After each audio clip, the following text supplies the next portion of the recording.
Hey everyone, and thank you for joining us for our free webinar. Today's topic is going to be a PrintVis demonstration for commercial printers. We estimate that today's webinar will take approximately 1 hour of your time, including some time at the end for Q&A. Our webinar is being recorded and will be available on demand after the live session. So all attendees will receive a follow-up email after the webinar is complete with a link to access the presentation. With that being said, I'd like everyone to submit their questions through the question panel during the session or wait until the end for the Q&A. So please remember to stay muted during the session. Now I'd like to introduce you all to Mike Vickers, Senior PrintVis Analyst at Sabre Limited. Thanks, Ravi. Hello, everyone. First off, thank you for taking the time to join us today. We are going to be a little under an hour, all things go well. So we'll kind of jump right in and we'll get started. So just to give you a brief overview on agenda of today, we're going to do a little bit of introduction stuff to make you aware of what all this is about. So we're going to touch on Sabre, who is Sabre and who is PrintVis and how are those two connected? How are we both connected to PrintVis? Also then about PrintVis itself and Dynamics 365 Business Central from Microsoft and how do those two relate? Why do we see both those names come up? And then we're going to move into a demo on both Business Central parts and PrintVis. You'll be able to see how, although they're identified as two, PrintVis is an extension, but it's seamless, and the user doesn't really see a difference of one versus the other. So let's just kind of cover off how it goes. And the initial part of the demo will be I'll be using slide presentation and commentary, just because it's the most efficient way to illustrate some very specific points we want to make. And then at the end, we'll actually jump in and open up the software and take a look at a couple of examples. So a little bit about Sabre and PrintVis. So to explain the model, Microsoft uses a connection of partners, and so PrintVis is modeled the same scenario. And so we are a partner of PrintVis, and we do sales and support throughout and the training for implementation. But here's a little bit about Sabre. So we have become one of North America's premier graphics and general manufacturing partner. We handle both standard manufacturing for small, medium business, as well as specifically for the print industry. We're located in Cambridge, Ontario. We have about 30 full equivalent time staff because we have some are part, but we kind of represent that as equivalent full-time. We are exclusively manufacturing and supply chain. That's our specialty. That's what we stay within, and that makes us really good at it. We are also exclusively a Dynamics 365 Business Central partner for Microsoft. We've completed 15 plus PrintVis implementations since 2017. It does tend to grow a bit here and there, so I think that's relatively the latest number. So the point of this is that we do understand your industry of printing. And if you wanted to check it out on our website, you'll see there's some testimonials on people who have used Sabre. These ones are specifically within the print industry, and they cover a gambit of flexo packaging, commercial print, a finishing house, for foil stamping, die cutting, and also wide format. So you can check those out on the website. So what is PrintVis? First of all, the company was founded in 1997 in Denmark, named NovaVision Software AS. It's been renamed in the last number of years as PrintVis. They became a major print MIS solution in Europe by the 2000s, early 2000s. They've been building some real good momentum here in North America through us and a couple of other partners. But we're mostly known earlier in the European market because that was kind of being from there. They got good footing with that. The software being JDF compliant, they are actually a member of the CIP4 and the NGP as partners. And then actually, they did end up hosting the CIP4 meeting, partner meeting in 2018. So, very strong in that area and keeping up to date with connections and functionality to be able to connect your equipment with the software itself. They're at approximately 1,300 or more print customers in 15 different countries. So it is represented around the world. We're up to about 35 customers in North America, and that includes everybody. Like, this is from the PrintVis perspective. You'll see later in the slide, I think we Sabre have about 17 or 18 of those.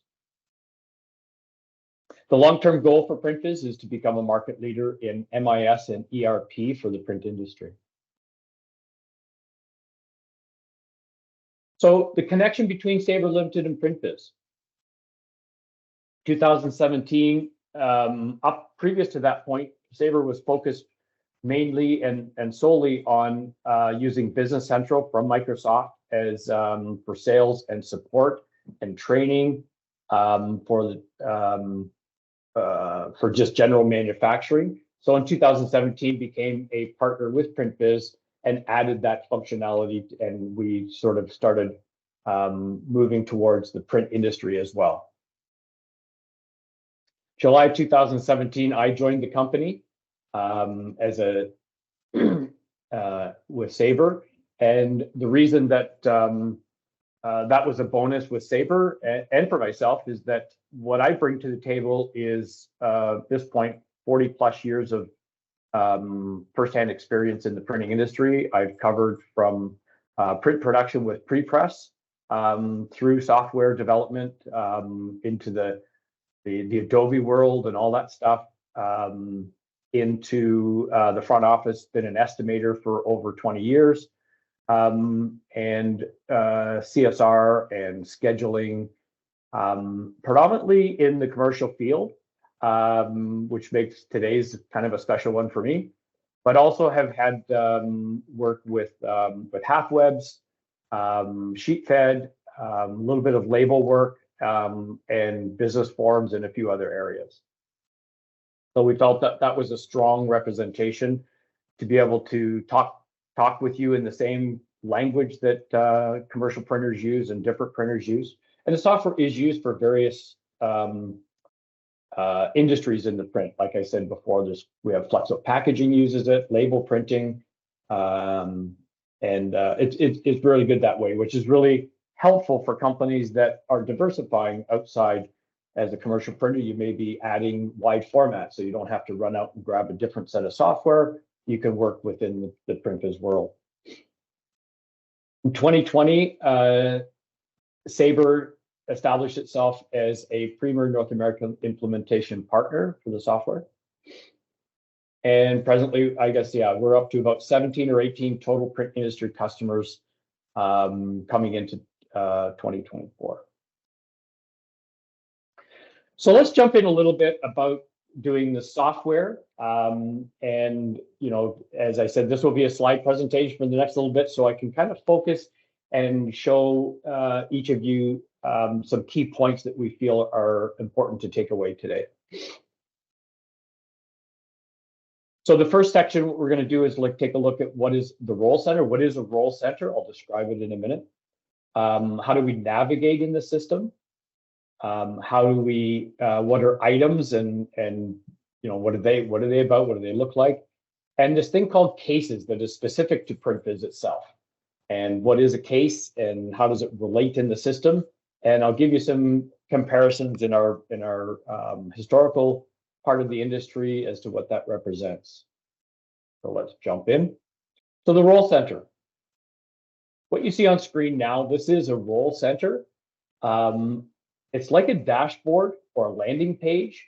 So usually what you're looking at is in the front end of the operation, all of your users that are working in the system would have their own login, sign in.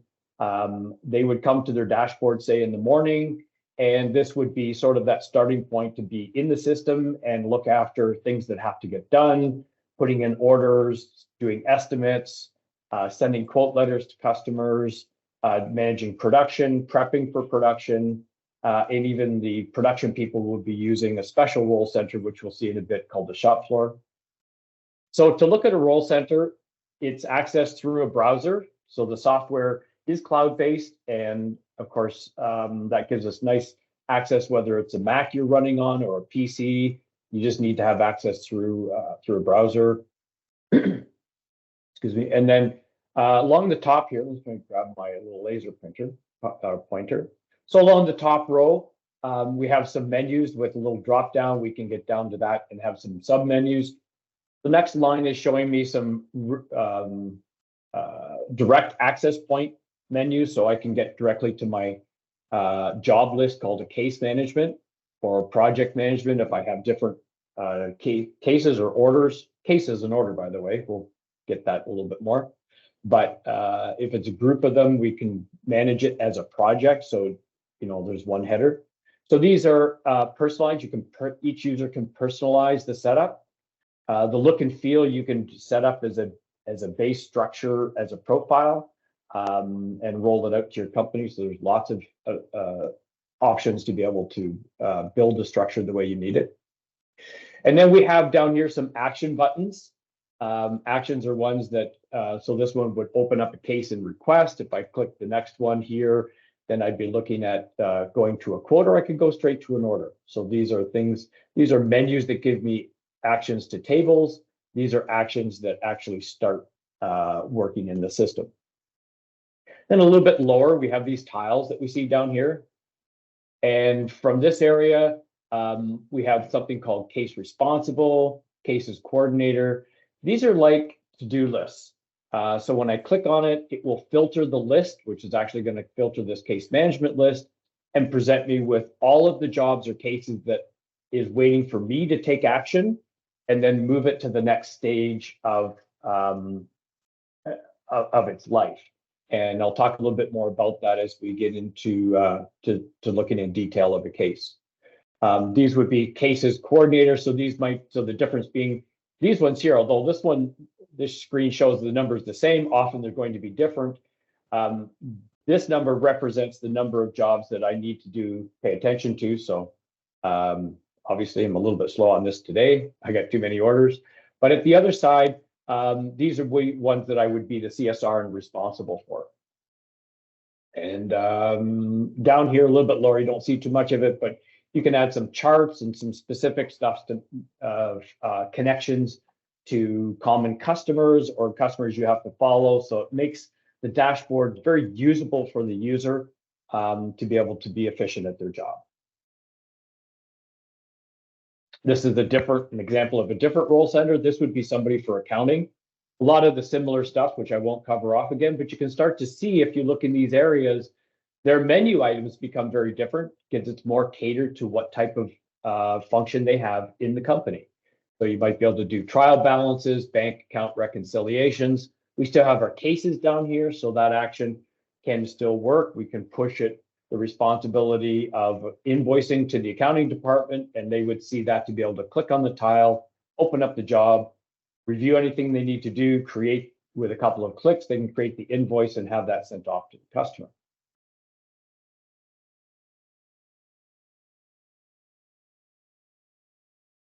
This is a shop floor role center. In this particular one, it's a little bit specific. So these tiles represent the jobs in production. The order, it's the operator's to-do list. So this is Peter Printer, who is running the Mark Andy press. And his to-do list starts at this top job up here, and it follows along this path and then back down through here. So he follows in this order because this order is defined by the scheduling. So later on, when we see the scheduling system and parts of it, you'll understand that you'll have the ability to find where these jobs should fit in, schedule them, and it represents, and this is the communication of the order of jobs that should be done. It's not limited. The operator could be told, hey, at the last minute, we've got to run this last job first. they can just click on it and get started.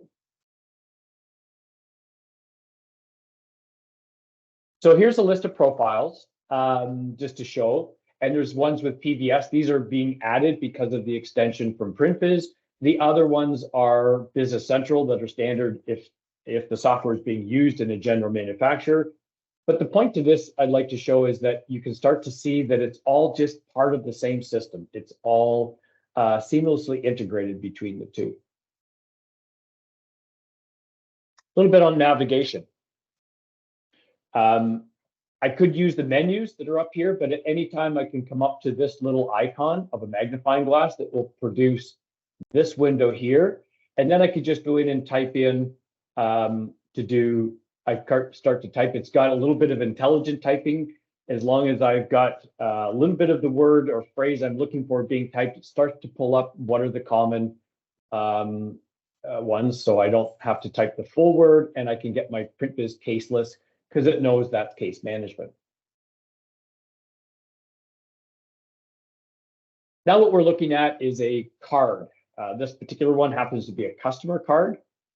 So, and we talked about cases. There's a case card, there's vendor cards. These are the card files that represent the data that's in the table. So this is my customer table, and the styles are very similar from card to card along the top. This indicates that it's editable. If I click on this, it would be read only. I can add a new one. But you see there's tabs, sort of sections.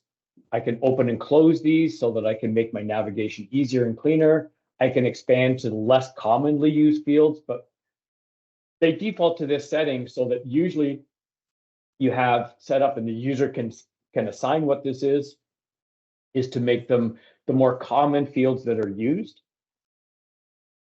You'll also notice that there's ones in black and ones in green. Well, what's the difference? Whenever you see a green value in a field, it has a hyperlink that allows me to, and indicates that I can drill in to get more details. So just a click of a button and it'll pull up a list that will give me the full breakdown of where did we get to the $5,190 with this customer. This is the items table. It's an item card. This particular card is for a matte adhesive label stock. And you see, this is what the view looks like with all those tabs closed. And I would just click on this button and it would open things up. And then on the side, I have a fact box with some more information. You can have a picture that represents in this. And let's just go in and let's say I click on the PrintVis General. Then it will open up my fields and show them. I can open them, close them. But these would be fields that we would be filling in that represent all the details required that represent this particular raw material substrate that we would print on in our system.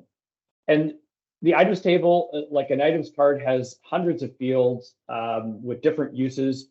You would only use a portion of them, but that's what our function is. We are here to help you figure out which ones you need and train you on what effect they have and why you need them. So now let's talk about cases for a minute. So as I started to allude to, cases relate to the job as we know it. But think of it more as a folder.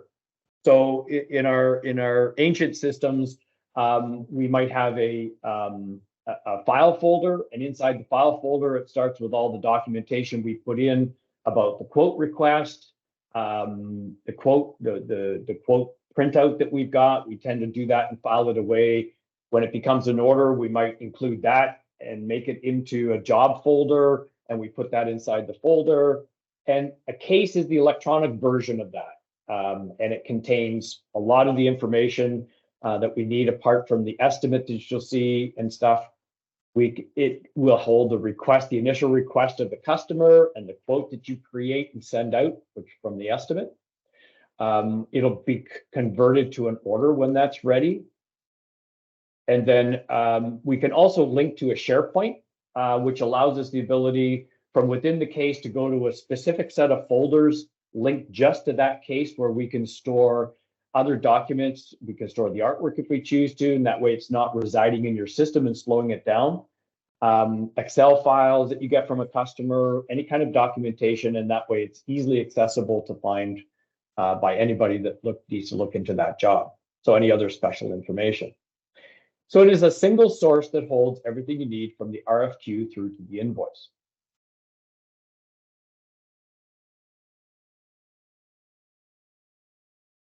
I'm just going to go to this next one. So now let's jump in and look at a case. So on this case, same thing, we've got the same look. We've got the fact box on the side. We can put a little picture if we want. But there's my customer, under my general, there's my customer information. There's some case information details that we'll learn about. Actually, we don't cover it today, but it allows me to create an order type as a high level definition. Is it an order? Is it a new order, a reorder? Is it coming from an agency? So you would define how you want this structure to give you analytical information about the type of orders that you get. From within that, we tend to look at, well, within the type of orders, we might define what are the product groups, or what type of products. Am I doing a booklet? Am I doing a brochure? Am I doing a business card? Am I whatever? Okay. And the name here. But the thing I want to focus at is this area here. So as we create a case, what will happen is the system will record it with a unique ID. That's like your index or your record number. But initially, as a request, we have not defined it as a quote yet, or so it has no number or an order type, order number. But these will get added as it progresses from what we call status codes, and we'll reach that in a minute. As it moves from a request to an official quote, it assigns a quote number, and then I can generate a quote letter from there to send to the customer, attach in an email. When the customer accepts it, I can convert this case to an order, and we'll explain how that happens in a little bit. And it adds its unique number here. Okay. So the other thing that I talked about is there we can have our documents and folders. I can access the folders and put things in it. I can generate quote documents or any special documents that I want to create that need to be worked on. And the other one is we started to talk about status codes. So status codes are the way PrintVis moves the case as a workflow. So it might start, as I said, a request, it becomes a quote, and I'm moving it through its stages. And I'm just going to open this up so that you can see. This is a list of all the status codes in this particular company that I'm working in. And so there's my request at the beginning, then it follows to a quote sent. Now we have a quote rejected. If by chance it's one of the few, hopefully it's a few that you don't get, then you're going to be able to record what was the reason, and that helps you again sort of adjust areas that will help you in the future. But traditionally, we have it become an order, then it works its way through production, pre-press job, prep, planning, down here, approval stages, production, delivery, job costing, invoicing, and then finally file the case away. So this is the status code. As you can start to see it, handles that workflow of the case going through. You would design yours. We would help you in that area to train you on it, educate you on what it does in the system, how it works, and work with you in conjunction to be able to create the set that works for your company. You can also have different flows for different parameters. For example, a reorder might not need a quoting stage, so you can easily create multiple workflows for different scenarios in your company. So now we've covered this top section. I want to take a look at this area. This is what we call the job section, and these are job lines. So this particular one at the bottom was the quote line, where I initially did the 5,000, 24-page, 8.5, 11, 4 colors throughout. And I got my price, I sent it off. But then I converted this to an order. By converting it to the status code, it assigned the order number, copied the quote, and gave me an order line. And it doesn't convert the quote itself to an order so that you still have a reference. And it's you could easily have multiple versions of quotes, 24 page, 28 page, 32 page, different quantities. So you would indicate which one the customer selected, make that the order line. And then also you might have a situation where as it becomes an order, the customer says, hey, I want to go with this 24 page, 8.5, 11 for 5,000, but we actually need 6,000.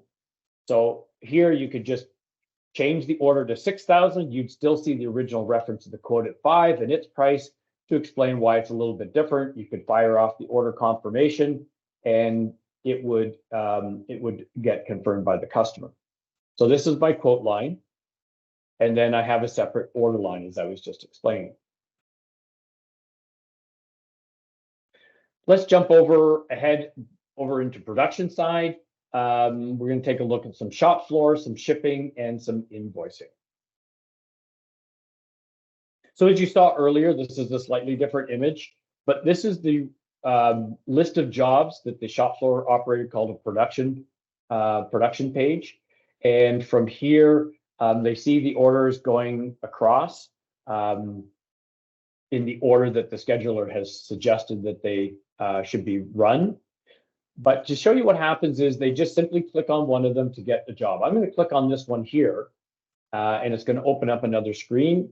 And this is the screen the operator would be faced with that they could use to start recording labor time.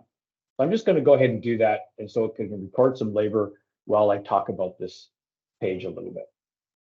This is a shop floor page. It goes green to show that this is what I'm doing. I'm recording production time. So looking at these squares, I have a make ready and I have a production. Now, you could, in your choice, and we would help you to develop that, you could have more areas that you want to define how long is the operator's taking to do that function. So it's not limited to these two. You can create as many as you want, but traditionally there's a make ready phase, as we know, and there's a production where we're recording good sheets off the press or good sheets out of the folder, books off the stitcher, those kind of things. So that's what's recording the labor time. Now, beside that, there's a stop and a job complete. Stop button I can pick because I need to pause the job. Either I need to jump in and do another job, or I'm taking a coffee break, I'm having lunch, or I just need to step away for a minute. And now we can pause the recording of the time, but we don't complete it. When that particular job that we're working at is done, that could be the form, could be the whole print job. When it's actually complete, ready to go to the next stage of cutting or folding, we mark it complete, and that way it'll come off the operator's list and they go on to the next one. Okay. A little bit along the top here, we have a little square called QA checklist. This is, you get to develop this as needed. It's an area where if you require some audit trails, you can have the operator either by choice, or you can block them from proceeding until they followed your protocol. They can click on it and they can record that they've checked that they've got the right proof, and they acknowledge, it acknowledges who they are and when they acknowledge that, so that if later you need to do some follow-ups, you can go back and actually say, hey, yeah, you indicated you actually checked the proof on this date, so we're good. You can add comments that either go to the labor line that is going to get posted to help people understand some comments that need to get fed back from shop floor. They could be to the case, so the next time it's run, they would have some information that's important to the estimator to help them understand some adjustments on how they need to revise the quote for the next run. You can do signature on this, but if I don't do signatures, you're not doing books, that can be hidden. So any of these tiles can be visible or hidden. There's more available, but I hid them for this example. The consume lot page is where I would go in and record how many sheets I actually used off my press. It's recording of raw materials because there's a separate button for recording production. So I might use 5,000 sheets, but that might be producing, I might want them to record the 10,000 sheets. A better example of that is maybe off the folder. I'm not really going to consume any raw material on the folder, but I want to indicate that I folded 10,000 signatures. And then the bottom section to end that off is sort of what we call, they're like downtime. So if you have downtime that you experience, then the operator can click it so that the timing is kept separate.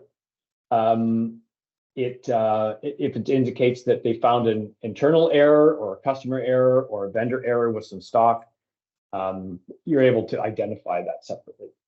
The last stage on this page is we have on the right-hand side a fact box, which gives us details, and you can see here the counts of the sheets. So let's take a look at scheduling while this thing is recording some time. This page here is a high-level view of the planning for this particular job.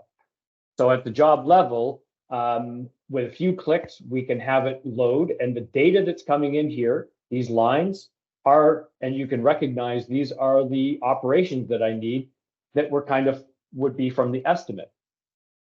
So I need to make plates, I need to do cutting, I need to do printing. Each of these are here in their production order. And initially this would start with these two columns blank. And from here, I've indicated the requested delivery date and the earliest start date. Let me just get my laser printer so that you can see this a bit easier. This gives me a window to which at this point, I can either schedule forward from the start date to find, and what it's going to do is it's going to find the available open capacity in each of these operations by the hours that came from the estimate and fit it into your schedule. Okay. I can do it from the delivery date backwards, so a backward scheduling. Okay. Or I can bottleneck schedule. Okay. You can focus on the main bottleneck in your production, and everything else around it will adjust its schedule. Once I click one of these buttons, it's going to go off and do that search, find out quickly. It's only a matter of a few seconds, and it will populate for each operation a start and end time. It will change the status to what's called a variable plan. Now, in the variable plan, the system is looking to be able to help manage your schedule. So when it looks at all of the jobs that are coming in, it might say, well, based on the earliest start date, I can start this today or tomorrow and be done by next week. But the customer's requested 3-week delivery, 2-week delivery. I know it's a little long time. We don't tend to get these in our industry these days, but just as this example, during this time, as you add more work, the system will automatically move everything around in its own fashion to be able to adjust other work. So it might move the press ahead a little bit or move it out a little bit because you could still be a little bit later by a couple of days, and now you can fit other work that is more urgently needed. The concept is it's rough scheduling your plan that's 2 weeks out or 3 weeks out. What would happen is your scheduling department would use a different view, which shows all work, all jobs, and they would tend to look at, I need to schedule my press. They would look at the press and say, well, I want to put all 4-color jobs, or I want to put my Pantone jobs first. And I want to link or combine or run as a sequential group, common sheet sizes or common settings that you would normally look at to make your function efficient. They then firm plan it and it locks it in place. And then the system won't move it. And that way they're just focusing on the near future, not all of your 100% scheduling. Okay. Just a little quick thing here I'm going to show is to see that we can easily go into this and see that this is real-time recording. So when I worked on recording that 4-color job, or sorry, the cover that's in that, it's marked it as an in progress. I can see that it's actually on press right now. So after we've run the job, I'm just going to fast forward and say we've done this job. I've got my little 4 hours later reference, but what happens at the end? So once all the production's been done, or at any time, I can pull up this job costing report. This is a summary report. It shows me the quoted price, the estimate sales price, direct cost of materials, after overhead markups, and then after profit margins. But it combines it. There's my quote, there's my order. So in case in my example, like I said earlier, that they started as a quote at 5,000, but they said, well, we need to run an extra 1,000. These two are obviously going to be different, but you'll be able to see that. This last column has been recording the actual cost from the shop floor. And the only one that's missing here is because I haven't invoiced it yet, and that's why it's showing as a red, and that's why it's blank. Once it's invoiced, I'll have that full picture comparison. But here's something else that you can see from here. I'm just going to go ahead and click on the hour entries. And from these hour entries, I can drill in and see all of the actual shop floor transactions that have happened by the operator and what function they were doing setup or production. How many, what was the hours, quantities produced. The other thing I can do is I can click on items up in here, and this will show me all my actual materials that have been posted. Now, some of these might have been posted by a function we call auto consume, typically inks. It's kind of hard to get operators to clearly identify how much ink they use. So you can have those automatically deducted from your inventory based on the estimated amounts, or they can enter them. This is a nice little report that gives you a better breakdown if you want to see more detail. You can custom build reports. It's very easy to do. We help you do that. But again, we can drill in and get some details in this report. So let's jump into shipping for a minute. This would be a shipping screen in a case. From here, I have two transactions. I have two separate shipments. Looks like I've got 5,000. And this is likely going to be some samples that I need to ship out in a separate package, maybe a different location for a quantity of 100. So just to highlight areas in here, something that's of interest that I think could be of value is you can import from an Excel sheet. So if you do any kinds of distributions, the system can easily handle distributions of hundreds, where it imports and will create a shipment line for every one of them. The quantities, the dates, the locations, all of that kind of stuff can be pushed in by a spreadsheet to avoid all that manual entry. You can also combine shipments. These could be defined by the CSR at the beginning so that the shipper actually sees that, hey, I got 3 different jobs that have to be grouped together and shipped as one shipment to the customer. Or the shipper could do it at their end, because it just so happened that the little tags from next week's delivery showed up today. I've already got something going. I can create the combined and send it off. Let's take a look at invoicing. Here we are back at our case. So to do an invoice, I simply go up to the invoice guide. It brings up a fresh invoice. From here, it's got my customer information. Now at this point, I could manually go ahead if I choose to, and I could manually go in and type in a bunch of stuff about my line, but that's kind of tedious. So what's nice is I can leverage this invoice template section. So if I click here, this area, it'll give me a drop down. These are pre-built. You can build your own, but this way you can create a template for all the different ways you need to generate invoices. So you could invoice for certain products different than others. You might have a need to, certain customers are very specific about how their invoice should look. So you could build it just for them. You could pre-program so that every time you do it for that customer, it automatically picks the template. But I'm just going to go ahead and pick this one here, the invoice job reference. When I do that, it reaches into the case and pulls all the data that I've spelled out in my template that I want it to represent, and the quantity and the pricing, and then my line is just ready to go. From there, I can just run the invoice and post it, and it will hit all the financial GLs and subledgers that I need it to. So it is a full-fledged financial package is included with PrintVis and Business Central, so it's all you need. So one last section I want to cover in a little bit of detail, and then we'll jump into the actual software. So here I am at the case card. We already talked about the order line, or sort of the job lines. And now what I want to do is explain about the component part of it. So what I want you to focus on is in this area here, I've already got my order line of 5,000. So this represents the books that I'm doing, or brochure, or whatever the product. This is the final count of the product. So in this example, it's a 24-page book. So I'm going to go in and click to get to my what's called a job card. And on this page, I deal with the different components that build that book of 24 pages, because I'm going to do a 24-page plus cover in this example. So we all know that we need 16-page signature. The system's figured out that based on the sheet size and the press, it can fit a 16-page form.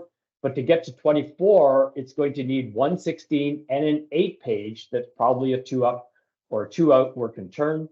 But I also need a cover, which could have separate stocks and separate press. I could run it on a different press. So in order to define these, we handle these with job items that are in the job card. That's this section up here. I can go to the, let me just go back to that. So from here, I can click to the estimate page, and this is showing the sort of the case that's done. And you can see all the production steps, pre-press, a soft proof, some plating, some printing, paper stocks that need to get calculated. So up here is what we call the calculation unit. And the calculation unit is how I've defined in my system I want to do the calculation. And it's completely free form. Like, we give you a base to start with so that, and help you learn how to adjust these and how to set these up. But ultimately, we're going to work together to develop the format with which you want it to calculate. Down on the bottom section, I have if I was to look at this, the KBA, this is my press. As I changed it, I'm just going to show that again. If I change and click on the KBA, you can see as I change to a different element, the bottom details change. These are the calculation details. So I can see how it works on this area. Okay, so I can have basic setup. So on this, my calculation details, I have things like a basic setup time on the press, blending colors if I'm dealing with Pantones, plate adjustments, printing line. We'll look at this in a little bit more detail in a second. But I just want to draw your attention. This is the link connection that's happening. As I select a different calculation unit, I can easily get access to all the details that are individually represented and summarized in my time, in my total cost, in my total sell price. And any of these values can be changed as well. Okay, so let's drill in a little bit more specific on a line. So in this particular line, I'm using it to calculate how many plates do I have and how much time is it going to take and how much should I charge to do the plate make ready. So this formula is a system formula. The system comes with up to 2,000 pre-done formulas that you can leverage. We can add to them. It's kind of like building Excel formulas in Microsoft Excel. I can pick fields, I can multiply them together, I can divide, I can create if conditions and different things. But in this particular case, this number 10 is looking at how many layout plates do I need? How many plates do I need? In my example, this is the cover, so it's the 4 plates that I need because it's run as a work and turn. And I'm using a speed calculation, which comes from what we call a speed table. From the speed table, I can generate all the different parameters to define and come up with an accurate estimation of the average speed. So this is probably 4.8 because the first one, I do 4.8 plates per hour. And what it's doing is the first one might take 20 minutes or 30 minutes, and each additional might be 15 minutes.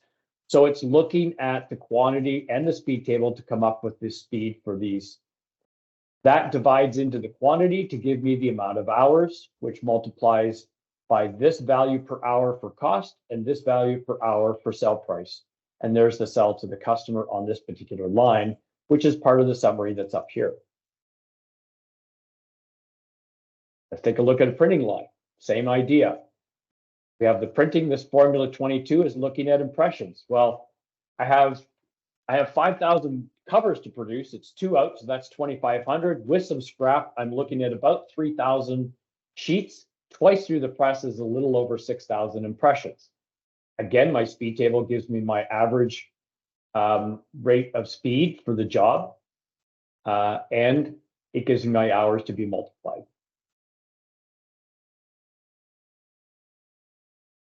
Okay. Let's just move across to a little bit more on scheduling. So I'm going to play a short little video here, and you'll just see a little bit about the optional Gantt board scheduling.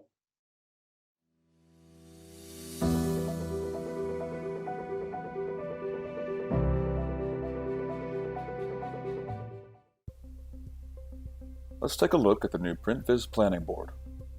Similar in concept and function to a traditional Gantt chart, the PrintVis planning board provides a graphical interface for plotting and adjusting your production schedule with helpful color codes and groupings for printing presses and other cost centers. Along the left side of the interface, you can see our selected resources with different capacity units displayed for pre-press, printing, and finishing. These of course can change depending on what element of your production you're planning. Laid out in rows corresponding with each production resource, we have the color-coded elements which are plotted through the days of the week and are displayed across the top ribbon. Your view can zoom in for a specific block of hours, or zoom out for a broadened view of the work week. Taking a look at the setup, we can see how the color codes can be customized to designate different capacity groups, block times, schedule conflict warnings, and more. Production statuses such as in progress, paused, completed, or late are easily identified at a glance from the production manager. Other views, such as customers, order types, and product groups, can be arranged for easy organization.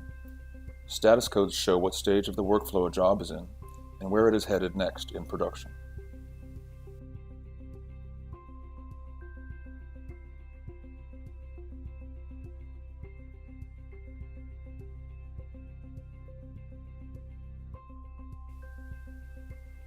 Custom tooltips are set up to provide a detailed view when hovering over a job element. These can display production details such as color specifications, paper type, and schedule requirements. Job elements can be manually selected and moved along the board. Virtual curtains display the available region of time where a process can be scheduled, and each stage is connected by the arrows of the workflow. When a conflict occurs, the element will change to the designated warning color.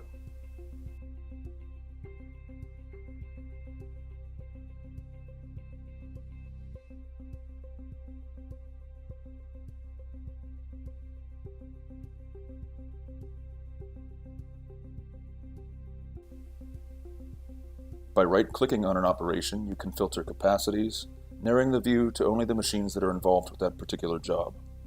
The original view is restored by undoing the capacity filter. Similarly, individual capacity units can be selected for a focused view of those specific cost centers. This is especially useful for companies with dozens of machines.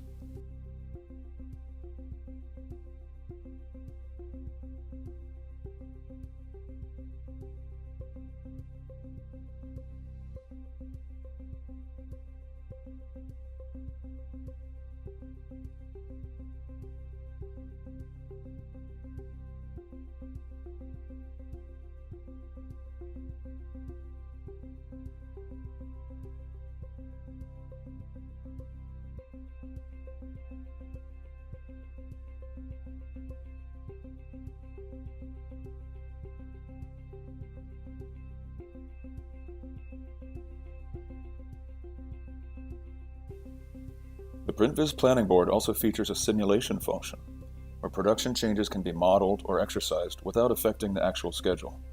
If the changes are desired to be implemented, they can be applied with a click and the board will update accordingly.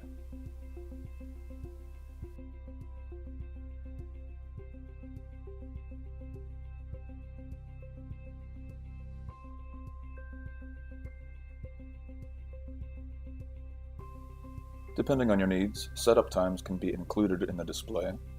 Also, scheduled downtimes can be included, such as for routine maintenance or an employee absence.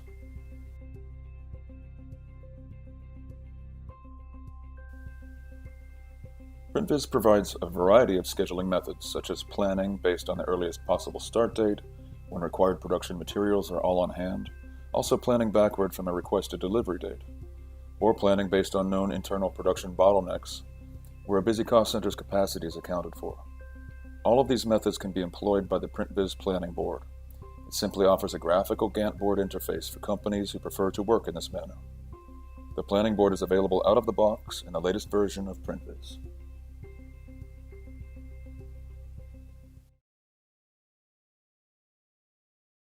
Okay, so we'll just do a quick little look into the actual software, and then we'll wrap it up with some questions, question and answer. So I'm just going to change my share. So everybody should be looking now at the role center that we've been talking about. So in this particular one, I'm just going to go ahead and start and show you how quickly we can put one together using leveraging some templates. I'm going to go in and I can start to type, and we'll go. You can see as I start to type, I don't have to physically search everything. I can just hit that and it will load the customer. I can go in and pick. We'll do this one for Tina today. And this was the area I talked about. We can pick an order type. Mine is direct, defined as a direct from the customer. The product group I'm going to use today is to do a catalog.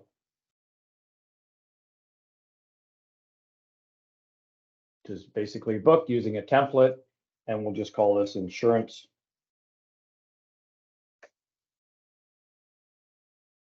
manual. And you can see it's already created my line. It's left my quantity blank, which is part of my template, and it's set for 32 pages, 8.5. So a lot of my work is already done. Let's go ahead and say that the customer's asked for a 28 page. Oh, sorry, let's get that right. They want 12,500 of a 28 page. And it's running off and it's recalculating because I've already got stuff in the background and I have a price. So where did that come from? Well, it already knew, if I go to that job card we talked about, that it adjusted the two 16s to a 16, an 8, and a 4, and my 4-page cover. And my estimate page has all of my components already done and priced out. This becomes quite useful when I look at it and go, well, here's something I love to do when I was estimating, is I look at a 28, and anybody that's done this, we know that what I might want to do is go to the customer and say, you know what, for about the same price, I can give you a 32 page.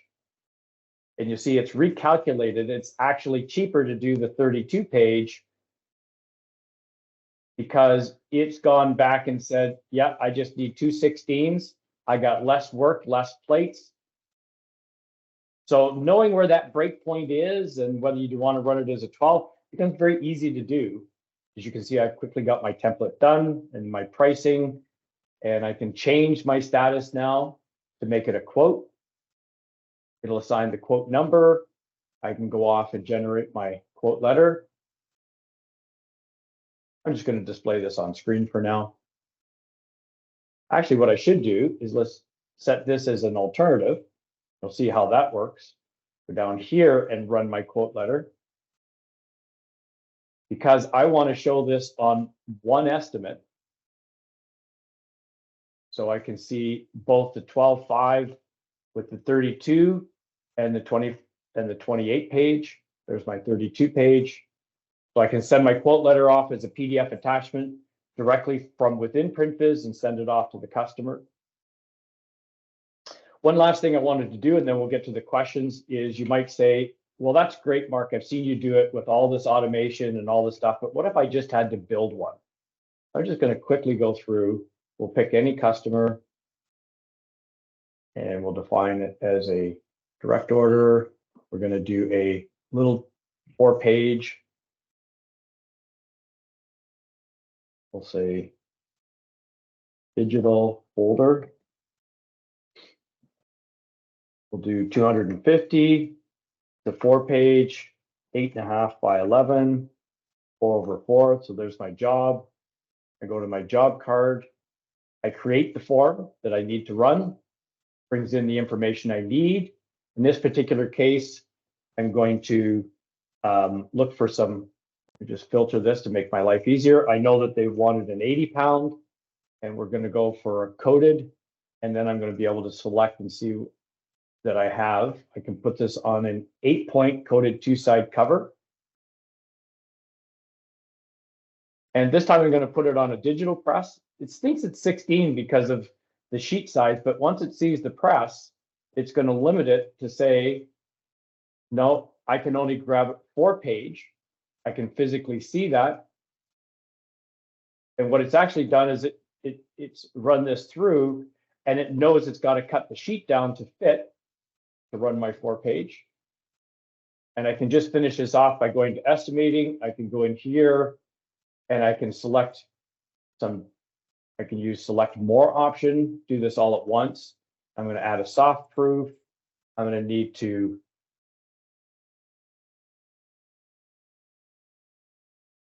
run some trimming, see if I can find that.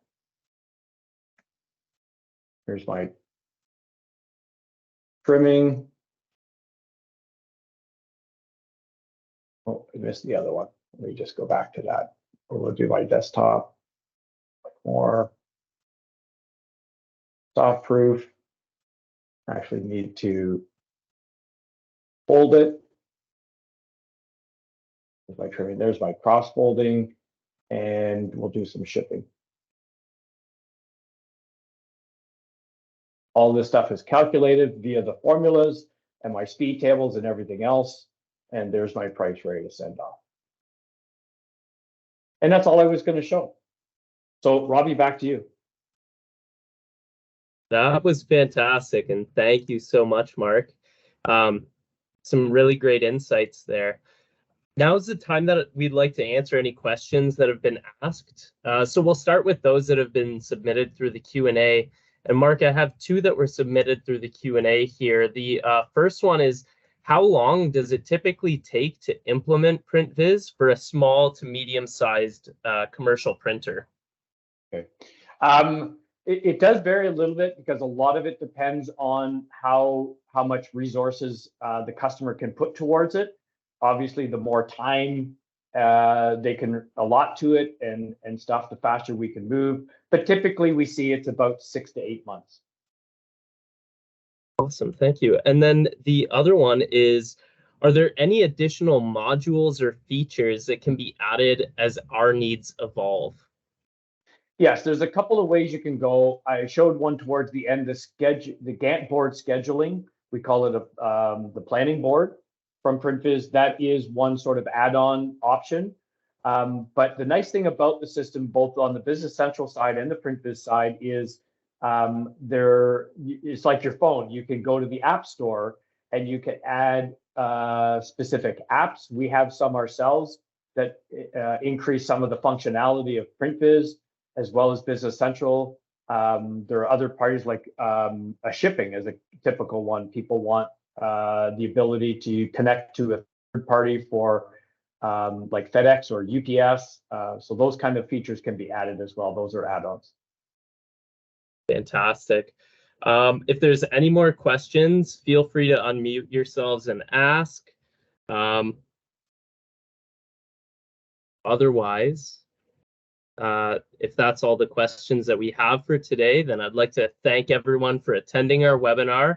And I'd also like to thank Mark once again for presenting for all of us today. I hope you all have a great day, and we hope to see you again at one of our upcoming webinars.